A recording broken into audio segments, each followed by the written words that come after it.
నమస్తే తిరిగి వార్తలకు స్వాగతం. రెవెన్యూ చట్టాలపై పూర్తి అవగాహన కలిగి ప్రజలకు మంచి సర్వీసులు అందించడానికి రెవెన్యూ ఉద్యోగులు ఎల్లప్పుడూ కృషి చేయాలని జిల్లా కలెక్టర్ చంద్రవడ నాగరాణి అన్నారు. శుక్రవారం ఘనంగా రెవెన్యూ డే వేడుకలను జిల్లా కలెక్టరేట్ వశిష్ఠ సమావేశ మందిరంలో నిర్వహించారు. ఈ సందర్భంగా జిల్లా కలెక్టర్ చంద్రవడ నాగరాణి మాట్లాడుతూ రెవెన్యూ సిబ్బందికి రెవెన్యూ డే శుభాకాంక్షలు తెలిపారు. రెవెన్యూ శాఖలో పనిచేయడం గర్వపడాల్సిన విషయంగా పేర్కొన్నారు. ప్రజల పట్ల సానుభూతితో వ్యవహరించాలని అన్నారు. రెవెన్యూ శాఖ ఒక వ్యవస్థని, రెవెన్యూ శాఖలో ఎక్కువ మొత్తంలో నవీకరణ విషయాలు ఉంటాయని, ఎప్పటికప్పుడు ఉద్యోగులు అప్డేట్ కావాల్సిన అవసరం ఉంటుందని అన్నారు. తెలియని విషయాలు నేర్చుకోవడంలో చిన్న పెద్ద ఉద్యోగి అనే భావన ఉండకూడదని అన్నారు. ఎన్నికలు, ప్రకృతి వైపరీత్యాలు తదితర సందర్భాలలో రెవెన్యూ శాఖ ప్రాముఖ్యత చాలా ఉంటుందని అన్నారు. చాలా లాంగ్ అసోసియేషన్ ఉంది, చాలా వెరీ ఓల్డ్ అసోసియేషన్ కూడా ఉంది. అంటే బ్యాక్ టు 1990 నుంచి ఎర్లీ 2000 అప్పటి నుంచి ఉన్న అసోసియేషన్. అంటే చాలామంది మీకు తెలియని కలెక్టర్స్ వాళ్ళందరి దగ్గర కూడా మేము వర్క్ చేయడం జరిగింది. చాలా గొప్ప గొప్ప వాళ్ళు చెప్పిన విలువలు కానీ పని మీద ఇంకా ఏ విధంగా పని చేయాలనేటువంటి అసలు కలెక్టర్స్ నేర్పించడం, రెవెన్యూ డిపార్ట్మెంట్ నుంచి ఇన్స్పిరేషన్ పొందడం కానీ జీవితంలో అసలు మరువలేనిది, అది చాలా విలువైనది కూడా. అంటే మీ సర్వీస్లో అయినప్పుడు చెప్తా ఉన్నాను, తహసీల్దార్స్ ఎంత పవర్ఫుల్గా ఉండేవారు, ఈఆర్ఓస్ ఎంత పవర్ఫుల్గా ఉండేవారు. ఎమ్మెల్యేస్ వచ్చినా కూడా అపాయింట్మెంట్ డిపార్ట్మెంట్ స్టార్టింగ్ నుంచి కూడా ఎనీ ఇష్యూ, ఏదైనా పెద్ద ఇష్యూ డిపార్ట్మెంట్ హ్యాండిల్ చేయలేదు అంటే ముందు గుర్తొచ్చేది రెవెన్యూ డిపార్ట్మెంటే. అలాగే మనకి డిపార్ట్మెంట్ కూడా రెవెన్యూ స్పోర్ట్స్ జరుగుతూ ఉంటాయి. ఇక్కడ కూడా మనం స్పోర్ట్స్, రెవెన్యూ స్పోర్ట్స్ ఆర్గనైజ్ చేసుకోవడానికి ప్లాన్ చేసుకోవాల్సింది, డౌన్ చేసుకుంటే బాగుంటుంది అనుకుంటున్నాను. అదేవిధంగా శనివారం ఉదయం 6 గంటల నుండి 7 గంటల 30 నిమిషాల వరకు అంతర్జాతీయ యోగా దినోత్సవం సందర్భంగా గ్రామ ప్రజలందరూ యోగా చేయాలనే ఉద్దేశంతో శనివారం ఒక్కరోజు మాత్రమే ఉదయం 7 గంటల 30 నిమిషాల నుండి మంచినీటి సరఫరా చేయనున్నట్లు అత్తిరి గ్రామ పంచాయతీ కార్యదర్శి భాస్కర్ తెలిపారు. ప్రజలు గమనించాలని కోరారు. తణుకు మైత్రి లయన్స్ క్లబ్ ప్రమాణ స్వీకార కార్యక్రమం శుక్రవారం సజ్జాపురం లయన్స్ క్లబ్ భవనంలో జరిగింది. కార్యక్రమానికి ఫాస్ట్ జిల్లా గవర్నర్ ఈవూరి సత్యనారాయణ ముఖ్య అతిథిగా హాజరయ్యారు. మైత్రి క్లబ్ అధ్యక్షునిగా అక్కాపంతుల బాలాజీ, సెక్రటరీగా బొల్లం రామకాశి, కోశాధికారిగా అక్కల సుబ్బారావుతో పాటు పలువురు సభ్యులు ప్రమాణ స్వీకారం చేశారు. కార్యక్రమంలో దామిరి రంగారావు, పుట్టా విజయశ్రీ తదితరులు పాల్గొన్నారు. కాలమండలం శ్రీశైలంలో కొలువైన గ్రామదేవత శ్రీ పోలేరమ్మ, శ్రీ పోతురాజులకు గ్రామస్తులు శుక్రవారం భక్తి శ్రద్ధలతో మంగళ స్నానాలు నిర్వహించారు. గ్రామదేవత విగ్రహాలు ప్రతిష్ఠించి 16 రోజులు పూర్తయిన సందర్భంగా గ్రామానికి చెందిన ఆడపడుచులు 108 కలశాలతో మేళతాళాలు, బాణాసంచ కాల్పుల నడుమ ఊరేగింపుగా వచ్చి అమ్మవారికి పసుపు నీళ్లు, పాలతో అభిషేకాలు చేశారు. ఈ సందర్భంగా గ్రామమంతా ఆధ్యాత్మిక శోభతో నిండిపోయింది. ఏపీ డిప్యూటీ స్పీకర్ ఉండి శాసనసభ్యులు కనుమూరి రఘురామకృష్ణంరాజు తనయుడు కనుమూరి భరత్ వర్మ అమ్మవారిని దర్శించుకొని ప్రత్యేక అభిషేకాలు, పూజలు నిర్వహించారు. కట్టెడి శ్రీనివాసరావు, విజయలక్ష్మి దంపతులు, గ్రామ పెద్దలు ఆయనకు ఆలయ మర్యాదలతో స్వాగతం పలికి ఘనంగా సత్కరించారు. ప్రసాద వితరణ చేపట్టారు. కార్యక్రమంలో కట్టెడి సురేష్, నూకల భోగేంద్రబాబు, తోట రామదాసు, కట్టెడి భాస్కర్రావు, గణేష్ పద్మారావు, నల్లా శ్రీను, మాజీ ఎంపీ పారెడ్డి తాతపండు, టీడీపీ జనసేన మండలాధ్యక్షులు జీవి నాగేశ్వరరావు, ఎరుబడి రామాంజనేయులు, ఆకివీడు డీసీ చైర్మన్ గోకరాజు వెంకట శివరామరాజు, జిమ్మ, పెద్దలు, భక్తులు పాల్గొన్నారు.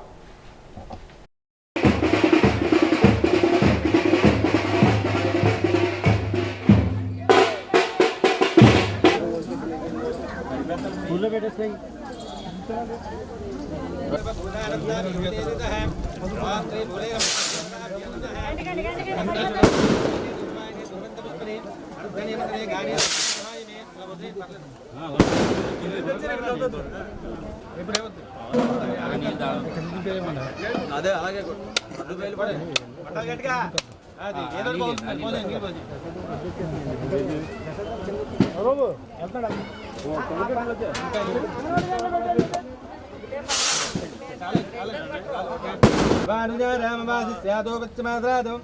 सर्वदा महां बाहिमां बाहिमातमातादिनं वाद्यमय्याय ब्रह्ममय्याय త్రిదానందోదితాగితే జ్ఞానమయాయో విఘ్నే గుణత్రీదః దేహత్రీదః కాలాతీతః నిత్యం యోగినాపరం బ్రహ్మస్వ వాయుస్వం సూర్యమానస్వం బ్రహ్మ భూర్భువస్వరః.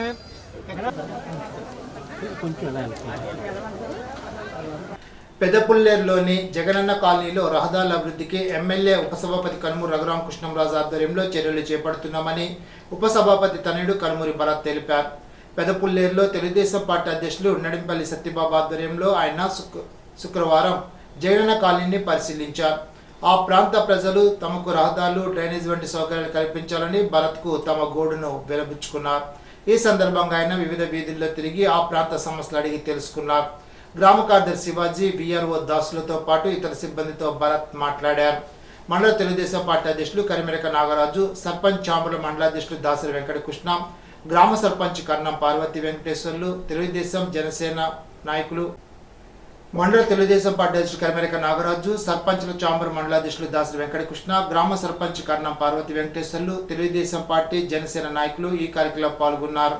కలిసిపూడి గ్రామంలో వనసమ మహోత్సవ కార్యక్రమంలో భాగంగా గ్రామ తెలుగుదేశం పార్టీ అధ్యక్షులు నల్లూరి వెంకటేశ్వరరావు స్థాపించిన విజయలక్ష్మి ఫౌండేషన్ ఆధ్వర్యంలో మొక్క నాటే కార్యక్రమాన్ని భరత్ ప్రారంభించారు.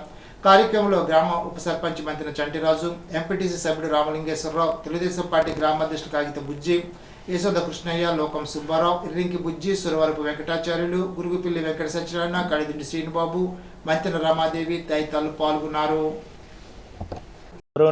టీడీపీ కార్యకర్తలకు, ప్రజలకు శుభాకాంక్షలు.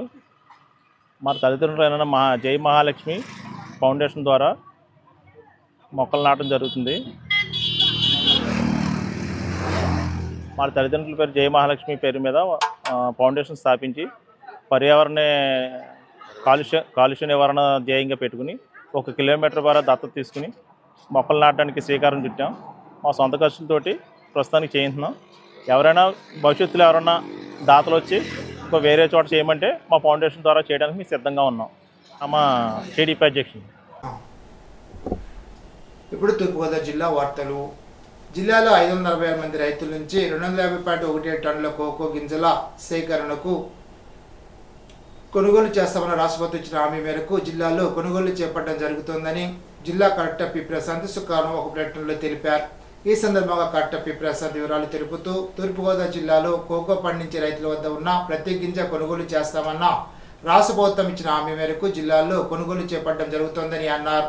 జిల్లాలో తహసీల్దార్, హార్టికల్చర్, ఇతర అధికారులు, సిబ్బందితో కూడిన ప్రత్యేక బృందాలు క్షేత్రస్థాయిలో పర్యటించి కోకో రైతులు పండించిన పంటల వివరాలు సేకరించడం జరిగిందని తెలిపారు. క్షేత్రస్థాయిలో 1140 మంది రైతుల వద్ద 331 మెట్రిక్ టన్నుల కోకో పంటలు ఉన్నట్లు గుర్తించినట్లు తెలిపారు. ఈ అదనపు మొత్తంతో కలిపి జిల్లా వ్యాప్తంగా 1500 మంది రైతుల ద్వారా 531 మెట్రిక్ టన్నుల కోకో దిగుబడి సాధించడం జరిగిందని అన్నారు. జిల్లా వ్యాప్తంగా అంతర్జాతీయ యోగా దినోత్సవం పురస్కరించుకొని శుక్రవారం నగరంలోని వివిధ శాఖల ఆధ్వర్యంలో 14 చోట్ల యోగా సాధన కార్యక్రమంలో భాగంగా గౌతమి ఘాట్ దగ్గర డాక్టర్స్ ఆధ్వర్యంలో యోగా సాధన కార్యక్రమాన్ని నిర్వహించారు. ఈ సందర్భంగా government homoeopathy medical college principal doctor KVVS Satyakumar మాట్లాడుతూ జిల్లా వ్యాప్తంగా 5500కు పైగా ప్రాంతాల్లో 8,51,000 మందికి పైగా ప్రజలు భాగస్వామ్యం చేయడం జరుగుతుందని ఆయన అన్నారు. మాసోత్సవ యోగా శిక్షణ కార్యక్రమం చివరి దశకి చేరుకుందని, ఇది ఇంతటితో ముగించకుండా ప్రతిరోజు యోగా సాధన చేయాలని ఆయన పేర్కొన్నారు. ఆసనం, శ్వాస ప్రక్రియ, ధ్యానం 3 కలిపి యోగాలో ఉండడం మంచి విషయమని జిల్లా కలెక్టర్ పి ప్రశాంత్ అన్నారు. శుక్రవారం గోదావరి మహాపుష్కరవనం దివాన్ చెరువు వద్ద అటవీ శాఖ వారి ఆధ్వర్యంలో జిల్లా స్థాయి యోగాంధ్ర సాధన కార్యక్రమంలో జిల్లా కలెక్టర్ పి ప్రశాంత్, ఎమ్మెల్సీ సోమవీరాజులు పాల్గొన్నారు. ఈ సందర్భంగా జిల్లా కలెక్టర్ మాట్లాడుతూ యోగాపై ఒక రోజుకే పరిమితం కాకుండా ప్రభుత్వం ప్రతిరోజు ప్రతి ఒక్కరికి అవగాహన కల్పిస్తోందని, మనందరి జీవితాల్లో యోగా ఒక భాగమే ఉండాలని తెలిపారు. ప్రతి డిపార్ట్మెంట్, వివిధ శాఖల అధికారులు, ప్రజాప్రతినిధులు, నాయకులు, యోగా ప్రాక్టీషనర్లు కొత్తగా యోగాపై అవగాహన కల్పించుకునే ఉత్సాహంతో నమోదు చేసుకున్న ప్రజలు యోగాపై అవగాహన కల్పించడం జరిగిందని తెలిపారు. 1 నెల పాటు ఇంటర్నేషనల్ యోగా దినోత్సవం క్యాంపెయిన్ ద్వారా ప్రతి ఒక్కరికి అవగాహన కల్పించడం జరిగిందని తెలిపారు. ఈ రోజుతో మనం డైలీ చేస్తున్న యాక్టివిటీస్ అనేది డిపార్ట్మెంట్ వైజ్ అయిపోతుంది. టుమారో 21 జూన్ పెద్ద ఎత్తున మనందరము ఈ కార్యక్రమాల్లో పాల్గొని ఏదైతే మన హానరబుల్ సీఎం గారు, హానరబుల్ పిఎం గారు ఇచ్చిన కాల్ ఉందో, సో యోగా అనేది ఏదో ఒక రోజుకి పరిమితం కాకూడదు. మన అందరి జీవితాల్లో అది ఒక భాగంగా కావాలి, మనందరం కూడా రెగ్యులర్గా ప్రాక్టీస్ చేయాలి అనే ఉద్దేశంతో ప్రతి డిపార్ట్మెంట్ని ఇన్వాల్వ్ చేస్తూ ప్రతిరోజు మనం ఒక 1 month పాటు ఒక ఇంటర్నేషనల్ యోగా క్యాంపైన్ని కండక్ట్ చేయడం జరిగింది. ఆ క్యాంపైన్లో అన్ని డిపార్ట్మెంట్స్ పాల్గొన్నాయి, ప్రజాప్రతినిధులు పాల్గొన్నారు, యోగా ప్రాక్టీషనర్స్ పాల్గొన్నారు. అలానే కొత్తగా యోగా నేర్చుకోవాలి అనే ఉత్సాహంతో కొందరు నమోదై నేర్చుకోవడం కూడా జరిగింది. అలా మన రాష్ట్రం అంతా 2 కోట్ల మంది నమోదై ట్రైనింగ్ తీసుకొని రేపు మన గౌరవ ప్రధానమంత్రి గారితో పాటు వారి కూడా వారికి నిర్దేశించిన ప్రదేశాల నుంచి యోగా ఆచరించబోతున్నారు. ఈ కార్యక్రమం ద్వారా మనం చెప్పాలనుకున్నది ఒకటే, యోగాని అందరూ ప్రాక్టీస్ చేయాలి, అలానే యోగా ద్వారా వచ్చిన మంచి ఫలితాలకి అందరూ కూడా అర్హత పొందాలి అని. యోగా అంటే మనం ఒక ఆసనం, దానితో పాటు ఒక శ్వాస ప్రక్రియ, అలానే ధ్యానం, ఈ 3 కలిసి ఒకే విషయంలో ఉండడం అనేది ఇందులో ఉండే ఒక మంచి విషయం. ఈనాటి బంగారు మాట. గర్వం శత్రువుల్ని పెంచుతుంది, మిత్రుల్ని తగ్గిస్తుంది. బెర్నార్డ్ షా. ఈ వార్తలతో సమాప్తం. తిరిగి బిజినెస్లో కలుసుకుందాం. అంతవరకు సెలవు. నమస్కారం.